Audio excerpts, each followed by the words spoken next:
가셔도 만약에 이거 된다고 하는 변호사 있으면 그 사람 사기꾼입니다. 정부안이 일이 안 되지 않습니까? 언론을 같이 보여도 짜증 나겠네요. 뭐 어떻게든 수임의 목적으로 안 되는 것도 일단 해보자 하는 사람이 많은 것 같아요. 대도보험이 수임료를 많이 받더라. 본사에서 압박을 하나. 그러다 보니까 수임료가 높아지겠지. 수익을 싼 게 아니에요. 내가 보기에 네 천인성만 봐도 야 이게 자백해 뭐 안 하면 네 나중에 처벌받아 이러는데 경찰이 기소유예 권한 없잖아. 너 이거 자백하시면 내 기소유예밖에 해드릴게. 이런 수사관 만나면 솔직히 불편하고 또 되게 좀 실망은 많이. 안녕하십니까. 보물계 변준석 변호사입니다. 오늘도 기존에 현재 경찰분을 직접 섭외를 해서 좀 다양한 주제에 대해서 이야기를 나눠봤고요. 그리고 정말 저와 깊은 시분 관계를 형성하고 계신 현직 경찰관 분을 한번 모셔가지고 조금 더 재밌는 얘기를 나눠볼까 합니다. 변호사가 이제 실제로 형님 수사관들 많이 뵙잖아요. 그런데 이제 수사관들이 보면 정말 다양한데 제일 신뢰가 되는 경찰들은 어떻게 보면 정말 그림을 그릴 줄 알고 사견이 들어가 있지 않고 정말 공정하고 객관적으로 수사를 해서 누구든지 국민들이 납득할 수 있는 결과를 내는 수사관들이 제일 신뢰가 가는 경찰인데, 근데 그렇게 하려면 수사를 열심히 해야 돼요. 수사를 열심히 해야만 어떤 증거관계가 명확하게 되고, 근데 그 수사를 열심히 해야 되려면 본인 일에 대한 자존감이 있고 본인 일에 대한 책임감이 있는 사람이 수사를 하면 그것이 변호인이 보기에 우리 의뢰인들이 만족하지 못할 결과를 하더라도 납득을 하게 되겠죠. 충분히 납득을 시킬 수가 있고, 근데 수사관이 일을 대충 해버리면 결과도 납득하지 못할 결과라면 변호인도 의뢰인한테 할 말이 없는 거예요. 의뢰인이 불만족스러운 결과를 하더라도 수사관이 충실하게 수사를 하고 그 사건에 맞는 그림을 그릴 줄 아는 수사관이 도출한 결과라면은 변호인의 일이 되게 편하죠. 그렇기 때문에 제가 경험적으로는 제일 신뢰하는 경찰은 정말 일을 열심히 하면서 그림을 그릴 줄 아는 그런 경찰이었던 것 같습니다. 형님 어떠세요? 경찰이 제일 좋아하는 변호사? 제가 경찰 경력, 수사 경력을 한 20년 정도 되는데 가장 좋아하는 변호사는 아까 그 변호사님 말씀하신 것처럼 변호사도 그려줄 줄 아는 사람. 예를 들어서 의뢰인이 원하는 어떤 특정 사건에 거기에 대한 수사가 잘못되면 항의를 할 수 있는 법률적 지식이 갖춰져 있는 변호사가 가장 좋아요. 그러면 일단 뭐 좀 법을 잘하는 변호사가 제일 낫다는 거예요? 법을 잘 적응하면서 예를 들어 사기사건이라면 사기 사건의 근심을 잘 집어주는 변호사. 포인트를 어떻게 기만이고 어떻게 처벌 해결하는 걸 정확히 집어주는 변호사가 우리가 법을 수사하는 입장에서는 알아준 변호사. 이게 얘기하면 대박한 법 지식과 실무 경력을 갖춘 변호사가 제일 좋은 것 같습니다. 자, 그러면 반대로 법도 잘 모르면서 이거는 고소를 하더라도 절대 처벌될 사항이 아닌데도 불구하고 의뢰인 눈치를 봐가지고 이것도 수사해달라고 하고 더 나가서 거기에 대해서 기본적인 매너도 없이 그냥 변호인을 앞시고 왜 이거 수사해주느냐 막 이런 식으로 감정적으로 대응하면 경찰은 되게 싫겠네요. 최근에 오 변호사님이 일사부재리 이런 식의 판결을 받아 사건을 의뢰인이 가져가가지고 억울하니까 다시 고소장을 써달라니까 그걸 고소장을 써가지고 한 300만 원에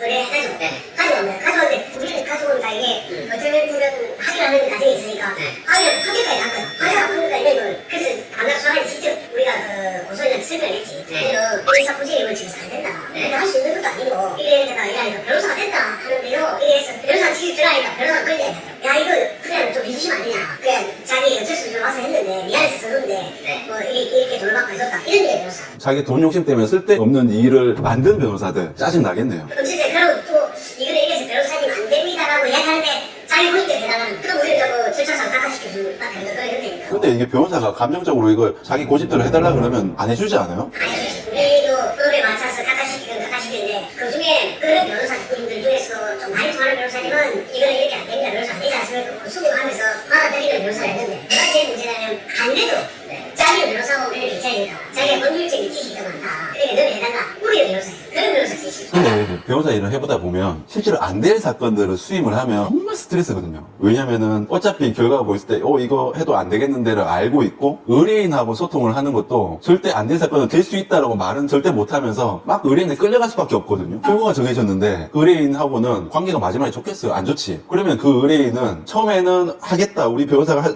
해보자 해가지고 처음에는 기분 좋지만 결과는 나쁠 거 아니에요. 그럼 그 변호사한테 좋은 평가를 하겠어요? 그렇기 때문에 안 될 사건을 맡으면 저는 분명히 변호사는 단명한다고 봐요. 그렇기 때문에 처음부터 우리는 가릴 때부터 되게 막 가리거든. 안 되는 것들은 이거 안 됩니다. 이거 그냥 다른 데 가셔도 만약에 이거 된다고 하는 변호사 있으면 그 사람 사기꾼입니다 라고 얘기를 하거든요. 근데 요즘에 변호사가 워낙 많으니까 뭐 어떻게든 수임의 목적으로 안 되는 것도 일단 해보자 하는 사람이 많은 것 같아요. 실제로 방금 말한 것처럼 경찰도 따지고 변호사도 있는데 인간적으로 이야기해서 제일 안 통하는 사람이 제일 싫은 변호사예요. 예를 들어서 이런 변호사 수임의 목적에 어떤 여자가 그걸 당했다고 하면 우리가 종사적으로 우리가 아는 일반 상식적으로도 폭행이나 아니면 폭행에서 플러스 폭행치사이나 아니면 사회치사이나 이런 범위의 범주 안에서 진행이 되는데 거기다가 멸구조장 여자라고 해서 폭행하는 과정에 손을 잡았다. 이러면 이 강제추행 이런 거 없죠. 당연히 붙일 수 있는 죄를 폭행밖에 없는데 거기다 강제추행 5만 원 안 줬구나. 한국까지 꽂혀가지고 이거를 좀 된다고 보거든 변호사. 그러니까 특정 어디 업체가 있는데 내 도급범인가요? 그래서 그런 사람들처럼 이런 사람들은 아무 우리가 이야기를 해도 안 돼. 우리가 변호사니까 뭐 정중하게 일이 안 되지 않습니까? 언어를 같이 보내도 해달래. 근데 보면 내 도급범이 수임료를 많이 받더라. 생각보다 많이 받더라. 싼거 같아요. 네, 많이 받다 보니까 또 이걸 어떻게 보면 그걸 강요하는 것 같아요. 왜냐면 지사마다 할당량이 있어가지고 이게 위에서 관리를 하는 거예요. 몇 건에 얼마치를 해야 된다고 하면서 암묵적으로 계속 위에 본사에서 그 압박을 하나. 그러다 보니까 수임료가 높아지겠지. 그러니까 이런 폐단이 생기는 거야. 수익을 싼게 아니야. 절대 싸지 않더라고. 근데 여기서 근데 궁금한 거. 이 변호인이 수사기관이가 직접 찾아오거나 전화를 자주 하는 변호인들이 많이 있어요. 우리 주수의 문제는 준수기처럼 이렇게 사과하고 챙기는 변호사는 진짜 없어요. 선임되고 나면 선임에 들어오고 난 후에 조사 일정 작성하는 대부분의 변호사가 90%의 변호사는 출석 요구를 피의자가 하면 피의자하고 변호인을 통해서 전환도 안 해줘. 관심이 없어. 이 변호사가 잘 되겠다 아니면 이 피의자나 피고인한테 잘 주겠다고 생각하는 변호사들은 정말 적극적인 방어 자세를 써야 되는데 대부분이 앉아서 주무셔요. 그럼 가만히. 내 월급 뭐라고 찍어라 하는 정도니까 대부분의 90%는 그냥 선임되고 나서 계약 조건이 있는지 모르겠는데 피의자 친구 줘서 또 해줄 수 있어요. 그것 때문에 그때 그 과정에서 의뢰인한테 뭐 코칭을 하거나 수사관님하고 뭐 서로 소통하거나 이런 사람들은 별로 없는 거예요. 그치 법무부 PK 변호사님들처럼 전화해서 어떻게 되냐 일정이 어떻게 되냐 저 향후 어떻게 하겠냐고 리스트 제출하겠다 하는 변호사는 진짜 1%. PK가 있어야 소리가 아니고 다른 변호사님들은 그냥 선임계 내고 전화통화하면서 출석 일자를 자기하고 안 맞으면 좀 조율해야 하는 거예요. 구속이 내린다 하는데도 이 사람들이 안 오죠. 실제로는 우리가 느끼는 이게 그냥 현실에서 샀구나.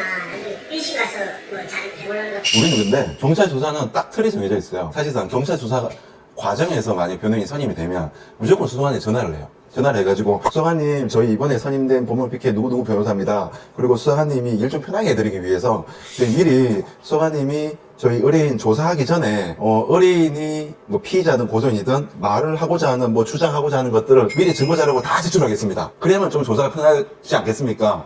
그러려면 좀 조사기를 조금만 연기시켜 주시면 저희 그 전에 의견서 다 내겠습니다. 그러면서 조사를 한번 진행해 주시면 감사하겠다. 그 얘기부터 먼저 하거든요. 그러면 수사관님은 다 좋아해요. 다 좋아해가지고 그 일정이 정해지면 그 전에 미리 의견서를 내요. 거의 저희 펌 대부분 변호사님들은 조사입에 딱 가면 일단 의뢰인한테 그 전에 조사할 때 어떻게 조사를 받아야 되는지 다 코칭을 해줘요. 해주고 나서 조사 입회 과정에서도 실제로 이런 것들은 이렇게 얘기하시죠라고 하거나 오히려 우린 반대로 의뢰인한테 이렇게 얘기하면 수사관님이 또 물어보고 피곤하시다. 거기에 대해서 이런 식으로 얘기해야 된다고 중간에 저희는 사실 개입을 하거든요. 근데 수사관님들 한 번도 터치를 안 해요. 왜냐? 오히려 수사관님 수사 조사를 도와주거든. 그러고 나서 조사 끝나고 나면 수사관님 혹시 이거에 대해서 어떻게 생각하십니까? 앞으로 계획은 어떠신지요? 수사관은 무조건 소통을 해요. 형사사건에서 경찰 수사 과정에서 변호인 선임의 실익이 있는 제일 중요한 포인트들만 한 것 같고 근데 실제로는 변호사들이 많이 안 그래요? 대부분의 변호사님들은 오시면 의뢰인하고 사전적 교감이 전혀 없는 의뢰인하고 선임대 변호사하고 둘이 조사를 통해서 받으면 의뢰인이 우리가 물어보는 질문에 답을 어떻게 해야 될지 모르는 걸 변호사처럼 좋은 동사 변호사는 그냥 편하대로 말씀하시더라고요. 이 조서를 다 받아서 읽어가라고 하면 교감이 없는 변호사들은 그냥 일상을 읽어. 자기 교감을 지금 교감이기 때문에 조건에 동사를 같이 안 하면 그나니까 자기가 들리고 그러니까 조건에 있어서 그런 것 같다. 그럼 변호사 돈은 와봤노 그러면? 그럼 아무것도 하는 것도 없네. 자기 시간 뺏든다고 그냥 그래 돈 받는 거. 서면서 주는 게 다행이다. 수사 단계에서는 또 중요시 생각을 하는 것 같은 요새는 이제 뭐 피의자 신고조서 능력이 증거 능력이 검사나 사경이나 거의 똑같아졌기 때문에 중요한데 대부분의 변호사님들은 정설에 신경 안 쓰거든.